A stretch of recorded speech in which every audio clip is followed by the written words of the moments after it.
Je dois dire que chaque matin, j'ai la motivation de venir à la faculté parce que je veux avoir le temps de discuter avec mes professeurs, mes collègues et aussi les gens qui travaillent à la secrétariat sont très, très gentils.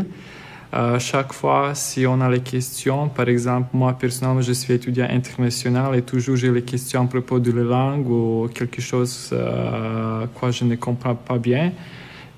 Ils sont très gentils de répondre et pour cette raison, je voudrais dire que j'adore l'ambiance et l'atmosphère qu'il y a à notre faculté. Je fais une analyse du manuscrit et des documents au sujet de politique et religion du Moyen Âge dans lequel nous pouvons trouver les exemples et les preuves de coexistence entre chrétiens et musulmans en Europe du Sud-Est. La première question, où se trouvent les éléments positif des relations interreligieuses et la deuxième question où se trouvent les sources et les éléments qui sont un obstacle considérable dans un dialogue interreligieux ou dans les relations interreligieuses.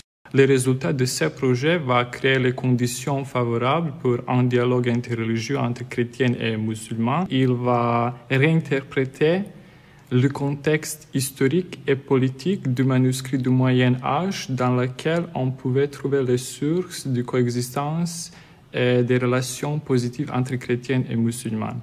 Je voudrais dire que pour mon projet de recherche, j'ai les motivations personnelles parce que je viens d'un pays où on avait la guerre plusieurs fois et aussi j'ai survécu la guerre qui était en ex-Yougoslavie et puis la guerre qui était en Kosovo.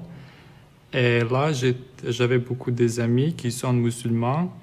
On a grandi ensemble et aussi ici, j'ai beaucoup d'amis musulmans. Aussi, je ne peux pas accepter que la religion peut être justification pour une guerre.